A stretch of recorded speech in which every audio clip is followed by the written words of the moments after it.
नमस्कार, स्वदेश न्यूज देख रहे हैं आप। मैं हूं आपके साथ ऋषभ सोनी और लेकर आया हूं हमारा खास कार्यक्रम अग्निपथ। और अग्निपथ में आज हम बात करेंगे दतिया उपचुनाव के त्रिकोणीय मुकाबले के। मध्य प्रदेश का दतिया विधानसभा उपचुनाव अब बेहद ही दिलचस्प होता जा रहा है। नामांकन वापस लेने के बाद अब मैदान में 22 उम्मीदवार बचे हैं। हालांकि चुनावी मुकाबला मुख्य रूप से भाजपा और कांग्रेस के बीच है, लेकिन आजाद समाज पार्टी के दामोदर यादव इसे त्रिकोणीय मुकाबले में बदलने की कोशिश में है। भारतीय जनता पार्टी ने भी इस सीट को जीतने के लिए अपनी पूरी ताकत झोंक दी है। पूर्व गृह मंत्री नरोत्तम मिश्रा समेत पार्टी के दिग्गज नेताओं की टीम बीजेपी प्रत्याशी आशुतोष तिवारी को जिताने के लिए जोर शोर से चुनावी प्रचार में जुटे हैं। वहीं बीजेपी में जाने की अटकलों पर विराम लगाते हुए अवधेश नायक चुनाव प्रचार में कूद गए हैं। उन्होंने कहा, जनता बीजेपी के दुष्प्रचार को समझ चुकी है और दतिया से कांग्रेस भारी मतों से जीत दर्ज करेगी। इस बार बीजेपी विकास और संगठनात्मक ताकत के दम पर सीट को वापस जीतने की कोशिश कर रही है। वहीं कांग्रेस डर और भय को दूर करने का दावा करते हुए चुनावी रण में है। लेकिन इस बार दतिया विधानसभा का उपचुनाव रोचक होने जा रहा है, क्योंकि आजाद समाज पार्टी ने दामोदर यादव को चुनावी मैदान में उतारा है। इसका मुख्य मुद्दा अगड़ों और पिछड़ों की राजनीति को नई दिशा देना है। इसी मुद्दे पर आज हम करेंगे चर्चा, लेकिन उससे पहले कुछ प्रतिक्रियाएं। बहुत अच्छी तैयारियां चल रही हैं। भाजपा में जो कार्यकर्ता आना थे वो आ गए हैं, बाकी तो भाजपा ने किसी कहीं डिमांड पत्र भेजा नहीं है। आपके पास कोई डिमांड हो तो बताओ। मंत्री कहाँ से आ गए उनके यहाँ? मंत्री तो कांग्रेस में कोई है नहीं। वो उनके रिलेटिव और उनके रिलेशन अलग प्रकार के हैं। ऐसे तो सब जाते रहते हैं, पर किसी ने कोई आवेदन थोड़ी दिया। भारतीय जनता पार्टी जीतेगी 20,000 वोट से। मैं कांग्रेस का सिपाही हूँ, सिपाही था, सिपाही रहूँगा, ये मैंने लगातार कहा है। क्योंकि जो कुछ दिन चुनाव में सक्रिय नहीं रह पाया, नाराज़गी की खबरें चली और भारतीय जनता पार्टी ने लपक के उसको ये भ्रामक प्रचार कर दिया कि मैं कांग्रेस छोड़ रहा हूँ। मैंने ऐसा कभी सोचा भी नहीं था। कार्यकर्ता चूँकि दूसरी बार निराश हुए थे, जो मुझसे जुड़े हुए हैं, स्वाभाविक है। परिवार को भी बुरा लगा था, उनको समझाने में थोड़ा समय लगा। जीतू भैया जी ने उसमें, हमारे आदरणीय प्रदेश अध्यक्ष जी ने बहुत बड़ी भूमिका निभाई है मेरे परिवार को जाके तो अभी इस वक्त अवधेश नायक ने प्रतिक्रिया दी, सुना आपने। स्पष्ट कहा उन्होंने कि ये जो अटकलें चल रही है मार्केट में कि कांग्रेस छोड़कर बीजेपी में शामिल हो रहे हैं, ऐसा कुछ भी नहीं है। कांग्रेस के पुराने सिपाही थे और कांग्रेस में ही रहेंगे। लेकिन आखिर ये गाहे बगाहे आवाज और ये हवा चली कैसे? किसने कहा कि अवधेश नायक जो हैं वो बीजेपी में शामिल हो रहे हैं? इन्हीं सियासी अटकलों को टटोलने के लिए आज हमारे साथ कुछ मेहमान हैं, जरा उनसे भी बातचीत करते हैं। जल्दी से परिचय करवा देते हैं। बीजेपी से मीडिया पैनलिस्ट हमारे साथ सुमित रघुवंशी जुड़े हैं। सुमित जी, बहुत स्वागत आपका। कांग्रेस का पक्ष रखने के लिए हमारे साथ यशवंत सिंह चौहान हैं। यशवंत जी, आपका भी बहुत स्वागत। और स्टूडियो में इस वक्त मेरे साथ मौजूद हैं एसोसिएट एडिटर अरविंद सिंह चौहान जी। अरविंद जी, आपका भी बहुत स्वागत करता हूं। और सबसे पहले मैं सुमित जी आपकी तरफ ही रुख करूंगा। सुमित जी, 2023 में क्या हुआ था हम सब ने देखा था। अवधेश नायक को कांग्रेस की तरफ से टिकट दिया जा रहा था, प्रत्याशी बनाया जा रहा था। अचानक से नाम में परिवर्तन हो जाता है, भारती का नाम आ जाता है। उसके बाद किस वजह से उपचुनाव की स्थिति बनी वो हम सभी को पता है। लेकिन अभी हम इस वक्त के सिनेरियो पे बात करते हैं। जिस तरीके से आशुतोष तिवारी अवधेश नायक जी से मुलाकात करने के लिए गए, कहा जा रहा था कि भाई मनाने के लिए गए हैं, एक ऑफर देने के लिए गए हैं कि भाई बीजेपी का दरवाजा खुला है, आ जाइए आप, चाहे आगे के दरवाजे से आ जाइए चाहे पीछे के दरवाजे से। अभी अपने दर्शकों को, और आपने भी प्रतिक्रिया सुनी अवधेश जी की, स्पष्ट कहा कांग्रेस के पुराने सिपाही थे, कांग्रेस के साथ ही लड़ेंगे, कांग्रेस के लिए ही लड़ेंगे। क्यों मुलाकात करने के लिए गए थे आशुतोष तिवारी? देखिए, मैं समझता हूं कि भारतीय जनता पार्टी को किसी भी और दल के किसी नेताओं की जरूरत नहीं है। ये भ्रामक प्रचार कांग्रेस द्वारा फैलाया जा रहा है कि आशुतोष तिवारी जी अवधेश नायक जी को मनाने गए थे। कांग्रेस केवल नौटंकी और असंसदीय भाषा का पर्याय कांग्रेस पार्टी बन गई है। झूठ फैलाने की मशीन कांग्रेस पार्टी बन गई है। झूठे नैरेटिव फैलाना और जनता को भ्रम में डालने की गनमशीन कांग्रेस पार्टी बन गई है। मैं समझता हूं कि इस भ्रमजाल में दतिया की जनता फंसने वाली नहीं है। 2003 में, 2008 में, 2013 में लगातार भारतीय जनता पार्टी का परचम केवल मध्य प्रदेश में नहीं, दतिया में भी फैला है। 18 में जरूर थोड़ा सा इनका नैरेटिव जाल चला था, जो उपचुनावों में दूध का दूध और पानी का पानी करके जनता ने इनको वापस मुंह की खानी पड़ी है। मैं समझता हूं कि हमारे विचारों को पालन करते हुए, विचारों से प्रभावित होकर यदि कोई कार्यकर्ता हमारे पास आता है, तो निश्चित तौर पर हमारे साथ, तो हम तो चाहते ही हैं कि भारतीय जनता पार्टी के विचार जो हैं वो देश को अग्रणी भूमिका में ले जाने वाले विचार हैं। देश को आगे ले जाने के लिए, आत्मनिर्भर बनाने के लिए हमारे विचारों में हमारी पार्टी के कार्यकर्ता काम करते हैं। इस विचारों के साथ यदि कोई आना चाहता है तो निश्चित तौर पर हम उसका स्वागत करते हैं। लेकिन भारतीय जनता पार्टी दतिया के चुनाव में बहुत मजबूत पक्ष रखने के साथ एक एक कार्यकर्ता विजय श्री का भारतीय जनता पार्टी का झंडा लेकर उतर चुका है। हम भारतीय जनता पार्टी को किसी भी और नेता की आवश्यकता बिल्कुल भी नहीं। सुमित जी, मैं बहुत निवेदन के साथ मैं आपको बीच में टोक रहा हूं, आपकी बात में थोड़ा सा करेक्शन करना चाहूंगा। जो बदलाव की आप बात कर रहे हैं वो तो 2023 में हमें देखने को मिल गया। जनता ने किसकी तरफ अपना मत दिया वो भी हमारी तरफ से स्पष्ट हो गया। आप लेकिन ये क्लियर नहीं कर रहे हैं कि आशुतोष तिवारी अवधेश जी से मुलाकात क्यों करने गए। उन्हें बधाई देने गए थे कि बधाई लेने गए थे? उन्हें शुभकामनाएं देने गए थे कि लेने गए थे, कि आशीर्वाद देने गए थे, लेने गए थे? देखिए, भारतीय जनता पार्टी का एक एक कार्यकर्ता, इवन आशुतोष तिवारी जी भी, दतिया विधानसभा में रहने वाले हर एक कार्यकर्ता, चाहे वो ये हमारा एक राजनीतिक सौहार्द है कि हम हर एक कार्यकर्ता, हर एक पार्टी का नेता या हर एक मतदाता जिसके पास, चाहे वो बड़ा हो, मैंने कई उदाहरण यहाँ देखे हैं, भारतीय जनता पार्टी का कैंडिडेट कांग्रेस के कैंडिडेट, क्योंकि वो उम्र में बड़े होते हैं या नहीं होते, उनका चरण छूकर बोलते हैं आशीर्वाद दीजिए। ये पार्टी के संस्कारों में फलीभूत है निश्चित तौर पर, क्योंकि एक कार्यकर्ता होने के नाते यदि आशुतोष तिवारी जी गए थे तो समर्थन मांगने गए थे, और ये एक अच्छी राजनीति की परिभाषा में श्याम जी भी क्या नरोत्तम मिश्रा जी से मुलाकात करने के लिए जाएंगे आपके अकॉर्डिंग, अगर मैं बात करूं तो? मैं समझता हूं यदि आते हैं तो वो कांग्रेस पार्टी की एक विचारधारा सामने आएगी, लेकिन नहीं आते हैं, एक राजपाट उनके विचारों में पला हुआ है कि हम तो राजा हैं और हम क्यों झुके, हमारी पार्टी क्यों झुके, जनता हमारे सामने हमेशा झुकती आई है। ये रवैया यदि घनश्याम जी का अगर है तो सीनियर जूनियर का पहलू है तो आशुतोष तिवारी जी को फिर घनश्याम जी से मुलाकात करने के लिए जाना चाहिए। खैर ठीक है, मैं आऊंगा वापस से आपके पास। जरा यशवंत जी को भी मैं चर्चा में शामिल कर लेता हूं। यशवंत जी सुन पा रहे हैं? यशवंत जी, मेरी आवाज आप तक पहुंच पा रही है? सर आपका माइक म्यूट है शायद, उसे अनम्यूट कीजिए प्लीज।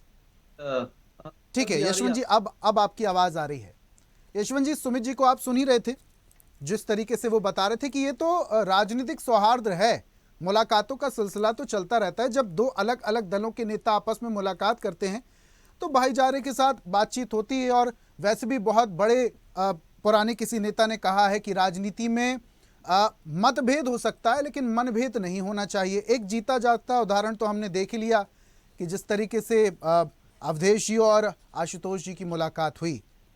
क्या लगता है आपको कि आप लोगों की तरफ से भी कोई प्रतिक्रिया सामने नहीं आई कि ये मुलाकात में हुआ क्या, क्या बातचीत हुई? आपको और साथी पैनलिस्ट को नमस्कार।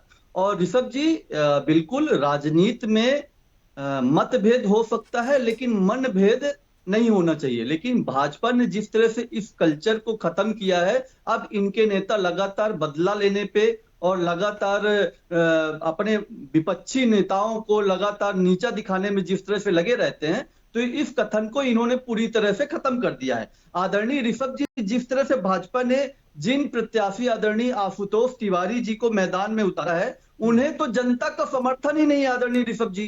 क्यों? क्योंकि जनता, आप दतिया में चले जाइए, दतिया की जनता से अगर आप बात करेंगे तो वो स्पष्ट कहती है कि कौन है आशुतोष तिवारी जी, हमने तो इन्हें कभी देखा ही नहीं, ये तो कभी हमारे किसी काम में खड़े ही नहीं रहे, हम तो इन्हें पहचानते ही नहीं है। तो जब कोई एक कैंडिडेट है, जब वो अपने देश के अपने क्षेत्र की जब जनता को ही नहीं जानता और जब जनता उनको नहीं जानती, तो भला जनता उनको किस नाते उनको अपना वोट देगी। रह गई बात घनश्याम सिंह जी की, जो कांग्रेस कैंडिडेट है आदरणीय ऋषभ जी, वो 3 बार के विधायक रहे हैं, जिसमें से 2 बार वो दतिया से निर्वाचित विधायक रहे हैं। उनका एक लंबा चौड़ा एक राजनीतिक कैरियर है, उनका एक्सपीरियंस आदमी है और लगातार जनता के बीच में रहने वाले आदमी हैं। और उनका साफ छवि और सरल स्वभाव वहां पर जनता को अपने आप वहां पर जनता को उनसे जोड़ता है। और जिस तरह से भाजपा, यशवंत जी, आपकी बात में एक पॉइंट मैं ऐड ऑन करना चाहता हूं। हमारे विशेष संवाददाता हैं आकाश सेन जी।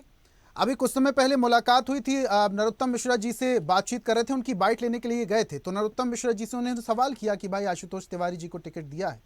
नरोत्तम मिश्रा जी ने कहा कि भाई बीजेपी के पुराने सिपाही हैं, बीजेपी में पैदा हुए हैं, बीजेपी में ही रहने वाले हैं और इसी के साथ आशुतोष तिवारी के साथ मिलकर चुनाव लड़ेंगे। अभी आप कह रहे हैं आशुतोष तिवारी जी को कोई जानता नहीं है, समर्थन नरोत्तम मिश्रा जी का है और नरोत्तम मिश्रा जी दतिया में क्या है ये मुझे आपको बताने की जरूरत नहीं है। आदरणीय ऋषभ जी, ये कैसे कार्यकर्ता हैं जिनको टिकट मिलते ही पूरे कार्यकर्ता प्रधानमंत्री, मुख्यमंत्री खंडेलवाल जी के मुर्दाबाद के नारे लगाने लगे, लगातार नेशनल हाईवे को जाम कर दिया, भाजपा कार्यालय में पथराव होने लगे, पुलिस वाले को ऊपर पथराव किया जिसमें एसपी समेत 8 लोग घायल हो गए। तो ये कैसे उम्मीदवार है, मुझे तो समझ में नहीं आता आदरणीय ऋषभ जी। और रही बात नरोत्तम मिश्रा जी की, नरोत्तम मिश्रा जी ने स्वयं कहा कि आशुतोष तिवारी जी उनकी टिकट नहीं कटवा सकते हैं। उन्होंने डायरेक्टली मुख्यमंत्री को चैलेंज किया कि उन्होंने कहा कि मैं जानता हूं कि मेरी टिकट किसने कटवाई है। वो डायरेक्टली ब्रह्मजाल इनडायरेक्टली वो मुख्यमंत्री जी को चैलेंज कर रहे थे, क्योंकि मुख्यमंत्री जी भी वहां पर कोई एक दूसरा अब सेंटर नहीं बनाना चाहते। देखिए यशवंत जी, इन चुनावी माहौलों में जब बड़े नेताओं के बयान सामने आते हैं तो उन बयानों के सिर्फ एक नहीं कई सारे एंगल निकलते हैं। इस वक्त हमारे साथ स्टूडियो में वरिष्ठ पत्रकार, हमारे एसोसिएट एडिटर अरविंद सिंह चौहान जी हैं। जरा वरिष्ठ पत्रकार के चश्मे से भी हम समझते हैं कि ये दतिया का चुनाव कैसा है। अरविंद जी, कहा जा रहा है कि ये त्रिकोणीय मुकाबला हो रहा है। अभी ये जो क्या बोलते हैं, आज़ाद समाज पार्टी से जो दामोदर जी मैदान में उतरे हैं, त्रिकोणीय मुकाबला देखने को मिल सकता है। एक तरफ घनश्याम सिंह जी हैं, दूसरी तरफ आशुतोष तिवारी हैं। अब दामोदर यादव जी की भी इस चुनावी मैदान में एंट्री हो रही है, लेकिन इन दलों के पीछे जो बड़े नेता हैं वो भी पूरी ताकत लगा रहे हैं। क्या लगता है ये दतिया का उपचुनाव कैसा होगा? देखिए सब साफ तौर पर जिस तरीके से दतिया का उपचुनाव है तो कहीं ना कहीं त्रिकोणीय मुकाबला होने की संभावना तो वहाँ है, क्योंकि दामोदर यादव सेवड़ा से पहले जब चुनाव लड़े थे तो उन्हें 30,000 वोट मिला था। अब ये मायने रखता है 30,000 वोट। उस समय दामोदर यादव को ज़्यादा लोग जानते भी नहीं थे, लेकिन पिछले 4-5 महीने की बात करें तो वो काफ़ी सक्रिय नज़र आए हैं और कई रैलियाँ उन्होंने निकाली हैं। और जिस तरीके से वो बयानबाजी कर रहे हैं, उनका साफ तौर पर कहना है, हमने अभी परसों ही उनका इंटरव्यू किया था और उनका भी किया, घनश्याम सिंह जी का भी किया, आशुतोष तिवारी का भी किया, नरोत्तम मिश्रा का भी किया, जितने भी वहाँ अवधेश नायक का भी हमने इंटरव्यू किया, अपने कई खबरें उनकी चली हैं। इसके साथ जो सिद्धार्थ कुशवाहा है भाजपा के, जो माफ़ी चाहता हूँ कांग्रेस के विधायक हैं, जिन्हें वहाँ कुशवाहा समाज को संगठित करने के लिए लाया गया है, उनका भी इंटरव्यू किया। तो साफ तौर पर जिस तरीके से पूरी अगर दतिया की बात करें तो वहाँ का मतदाता एकदम बिल्कुल कहीं की साइलेंट मोड में है। कोई कुछ भी बोलने को तैयार नहीं है। ये भय है, डर है, या बिल्कुल अच्छा उपचुनाव में अक्सर देखने को भी मिलता है, क्योंकि सरकार होती है, चाहे वो भाजपा की हो चाहे कांग्रेस की हो, जो सरकार होती है कहीं ना कहीं चुनाव झुकता हुआ नजर आता है। लेकिन दतिया की अगर हम बात करें तो इस बार का जो मतदाता है बिल्कुल साइलेंट मोड में है, कुछ भी बोलने को तैयार नहीं है। एक जब हमने वहाँ कुछ लोगों से जो पब्लिक ओपिनियन जाननी चाहिए, तो जब हमने उनसे कहा, मैंने भाई क्या लग रहा है आपके यहाँ का माहौल क्या है, तो उसने हंस के बोला कि जो वहाँ की भाषा में हो तो 30 तारीख को वापे EVM पे दबाए देंगे। तो उसका ये लगा कि कहीं ना कहीं एक आक्रोश तो है और उसका फायदा कहीं ना कहीं कांग्रेस को भी मिल सकता है। लेकिन सवाल सबसे बड़ा ये है जिस तरीके से भाजपा चुनाव लड़ रही है और लड़ती आई है, जो उसका एक चुनाव लड़ने का तरीका है वो बहुत ही अजब गजब का है। वो पूरी ताकत के साथ चुनाव लड़ती है। तो कांग्रेस कहीं ना कहीं एक व्यक्ति विशेष के ऊपर चुनाव लड़ती है और भाजपा पूरा संगठन के साथ चुनाव लड़ती है। तो यही कारण है, संगठन जब कहीं खड़ा होता है उसके पीछे आप देखेंगे कि कांग्रेस चुनाव लड़ती है तो उसके साथ प्रत्याशी तय करता है कि उसे प्रचार करने कहाँ जाना है। तो वहीं भाजपा जब ये उसका कैंडिडेट होता है तो ये प्रत्याशी तय नहीं करता कि आपको चुनाव प्रचार में कहाँ जाना है, ये संगठन तय करता है। तो ये निश्चित तौर पे जिस तरीके से बात काम की वहाँ, चूंकि मैंने लगभग कई चुनाव देखे हैं, चाहे वो 8 का हो, चाहे 13 का हो, चाहे 18 का हो, मुंह पर रटा याद रखे कि कौन किसी कब वोट मिले थे। तो कहीं ना कहीं अगर हम नरोत्तम मिश्रा की बात करें, 2008 में वो 11-12 हज़ार वोटों से जीते, 13 में वो 7,000 वोटों से जीते, 18 में वो सिमट के कम हो गए। तो उन्हें टिकट ना मिलने का एक कारण ये भी हो सकता है कि बराबर जो उनकी जीत है वो कम होती चली गई और 23 में आगे हार गए। साथ में आप ये देखो कि जो राजेंद्र भारती हैं, उनके समाज का जो जो वोट बैंक है वो शायद हमारे ख्याल से 300-400 होगा, इससे ज़्यादा नहीं। इसके बाद उन्हें जीत मिली तो थोड़ा सा जो अच्छा एक बात वहाँ बहुत विशेष तौर पर देखने को मिली है कि ग्रामीण मतदाता और वहाँ शहरी मतदाता दोनों में बहुत बड़ा अंतर है। वो दोनों की सोच अलग अलग है। ग्रामीण मतदाता थोड़ा बोल भी देता है, लेकिन शहरी मतदाता बिल्कुल साइलेंट मोड में है। हो सकता है कि वो सरकार के विरोध में नहीं आना चाहता हो, या हो सकता है कि वो विपक्ष के साथ खड़ा ना होना चाहता हो, लेकिन घनश्याम सिंह के सामने निश्चित तौर पे कहेंगे आशुतोष तिवारी, चूंकि अभी एक वहाँ एक जो नेरेटिव सेट किया जा रहा है कि आशुतोष तिवारी बाहर से है, सेवड़ा के, वो उसके भंडर के रहने वाले हैं, तो वहाँ उनका मत भी नहीं है, तो कहीं ना कहीं साफ तौर पर। लेकिन जिस तरीके से भाजपा चुनाव लड़ रही है, अभी परसों की बात है जब पहली वहाँ बैठक मीटिंग हुई थी दिन में उसमें भाजपा कार्यालय में, तो मैं भी उसमें मौजूद था। जिस तरीके से वहाँ कसम दिलवाई गई है, नरोत्तम मिश्रा ने कहा है कि हम खुल के माई की सौगंध खा के कहते हैं कि हम पार्टी के साथ हैं, और हजारों की संख्या में वहाँ मतदाता भी था और वहाँ कार्यकर्ता भी थे। लेकिन सवाल सबसे बड़ा ये है कि इस बार का जो चुनाव होगा, आप तय मान लो कि 3 तारीख को जब रिजल्ट आएंगे ना, तो चौंकाने वाले जरूर होंगे। अच्छा अरविंद जी, अभी आप ये जिक्र कर रहे हैं कि जो मतदाता है वो साइलेंट मोड में है, न्यूट्रल है, कहने का मतलब है। लेकिन इसके अलावा भी जब अक्सर हम देखते हैं कि जब जब उपचुनाव होते हैं तो जिस पार्टी की पहले से विधायक होते हैं या प्रत्याशी होते हैं, उन्हीं पार्टियों की तरफ जनता का झुकाव ज्यादा देखने को मिलता है। अक्सर उपचुनाव में ऐसा होता है। लेकिन जैसा आप जानकारी दे रहे हैं कि मतदाता कुछ कहने को ही तैयार नहीं है और वो सीधा कह रहा है कि वो तो नतीजे वाले दिन ही पता चलेगा। क्या एंटी इनकम्बेंसी का फॉर्मूला भी अभी दतिया में लागू हो सकता है? क्योंकि जिस तरीके से ये उपचुनाव हो रहे हैं, जनता की इस पर भी नजर है। नहीं, देखिए, एंटी इनकम्बेंसी इसलिए नहीं हो सकता क्योंकि 2.5 साल में कोई बड़ा समय नहीं होता, और राजेंद्र भारती को अभी 2.5 साल हुआ है। साथ में हमदर्दी का वोट भी नहीं मिलेगा उन्हें, क्योंकि सीधा सीधा वो मामला हुआ था, भ्रष्टाचार से जुड़ा हुआ है और कोर्ट के माध्यम से आए। तो ये दोनों चीज़ें, अगर हमदर्दी का मामला कहीं ना कहीं होता, तो सिंपैथी का मामला होता, तो राजेंद्र भारती के परिवार को किसी न किसी को टिकट दिया जाता। लेकिन सवाल ये है कि वहाँ दतिया में इस समय नरोत्तम मिश्रा के ना आने से हो सकता है कि थोड़ा सा कहीं ना कहीं अंतर तो पड़ेगा। लेकिन जिस तरीके से बार बार नरोत्तम मिश्रा ताकत लगा रहे हैं, नारेबाजी कर रहे हैं और कह रहे हैं कि हम बिल्कुल भाजपा के साथ हैं, उन्हें साथ होना चाहिए। और जो पहले दिन ये हुआ, कल उस दिन एक और उन्होंने जो उनके आप देखेंगे कि पुलिस ने 7 लोगों के ऊपर मुकदमा पंजीबद्ध कर लिया है। तो साफ तौर पर नरोत्तम मिश्रा ने एसपी और कलेक्टर को चेतावनी देते हुए कहा कि हम ना तो भूलते हैं, दोस्ती और दुश्मनी दोनों बहुत शिद्दत से निभाते हैं। तो ये कहीं ना कहीं कार्यकर्ताओं को उत्साहित करेगा। और जो बागी कार्यकर्ता है, इन्हें हम यही बागी कहेंगे, क्योंकि भाजपा का कार्यकर्ता बड़ा और अरविंद जी, नरोत्तम मिश्रा जी की तरफ से जो बयानों का इंतजार उनके समर्थक और कार्यकर्ता मिल रहे थे, कहीं ना कहीं ये बूस्टर डोज भी साबित हो सकता है मंच से। ठीक है, मैं समय की अब थोड़ी बाध्यता है, जल्दी से आखिरी कमेंट में ले लेता हूं। सुमित जी, जरा जल्दी से 2 मिनट के अंदर आखिरी कमेंट। ये जो चुनाव है, कहा जा रहा है त्रिकोणीय मुकाबला होगा, लेकिन आसान आपके लिए भी नहीं होगा। नहीं, निश्चित तौर पर यशवंत जी के सवालों के जवाब तो वरिष्ठ पत्रकार अरविंद जी ने ही दे दिए हैं कि आशुतोष जी को कौन जानता है, कौन नहीं जानता है। और यशवंत जी क्यों, खुद इनके प्रदेश अध्यक्ष जीतू पटवारी बोलते हैं कि मैं आशुतोष तिवारी जी को नहीं जानता था आज से पहले, जबकि आशुतोष तिवारी, आपकी तो राजनीतिक समझ को मुझे संकोच होता है, आपके और आपकी पार्टी अध्यक्ष के, क्योंकि आशुतोष तिवारी जी सरकार में रहते हुए हाउसिंग बोर्ड के अध्यक्ष रहे हैं और आप राजनीतिक पार्टी के कार्यकर्ता हैं विपक्षी दल के, और आप यदि हाउसिंग बोर्ड के अध्यक्ष को नहीं जानते तो आप किस लेवल की राजनीति करते हैं। खैर, कांग्रेस के प्रत्याशी जो पहले विधायक रहे राजेंद्र भारती जी पर गंभीर आरोप ही केवल नहीं लगे, माननीय न्यायालय ने उनको दोषी ठहराया भ्रष्टाचार जैसे गंभीर आरोपों पर। अब मैं ये समझता हूं कि दतिया की जनता किस तरह से कांग्रेस पर और कांग्रेस के प्रत्याशियों पर भरोसा करेगी, क्योंकि और मैं तो समझता हूं कि जिस तरीके से राजेंद्र भारती जी और उनका परिवार का कोई भी आदमी अभी तक चुनाव प्रचार में नहीं आया है, कांग्रेस को देखना पड़ेगा। यह भी हो सकता है कि उनके भ्रष्टाचारों की काली काली जो चेहरे पे पुती हुई है, जिससे बचने के लिए कांग्रेस पार्टी ने उनको अभी तक रख के रखी है। इवन अवधेश नायक जी की आप चर्चा कर रहे थे, वो आज प्रचार में आए हैं।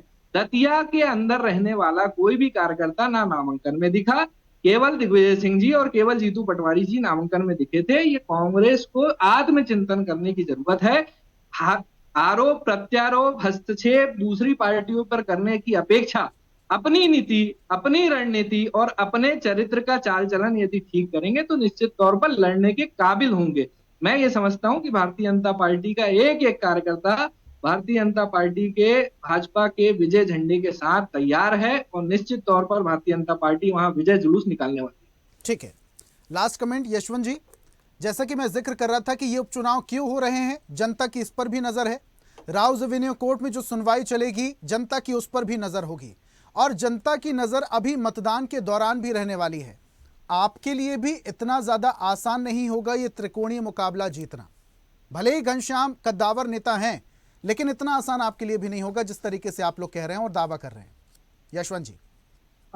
आदरणीय ऋषभ जी, जिस तरह से आधी रात को विधानसभा की सीट वैकेंट की गई, जनता की सहानुभूति कांग्रेस के साथ में है, और जिस तरह से जनता महंगाई, किसान की और जिस तरह से किसान जिसको खाद नहीं मिल पा रहा, बिजली नहीं मिल पा रही, वो किसान परेशान है, एमएसपी पे उसकी फसलें नहीं खरीदी जा रही, बेरोजगारी मध्य प्रदेश में हाईएस्ट में बेरोजगारी चल रही है, पेपर लीक, लगातार पेपर लीक हो रहे हैं। 9 से 10 साल के अंदर करीब 90 पेपर लीक हो गए। भ्रष्टाचार, स्वास्थ्य सेवाएं, जिस तरह से स्वास्थ्य सेवाएं मध्य प्रदेश में ठप है, और राम मंदिर, जिस तरह से राम मंदिर में इन्होंने चंदा चोरी की है, इन सब मुद्दों को लेकर जनता लगातार जागरूक है आदरणीय ऋषभ जी, और जनता इनको सबक सिखाने के लिए बैठी हुई है।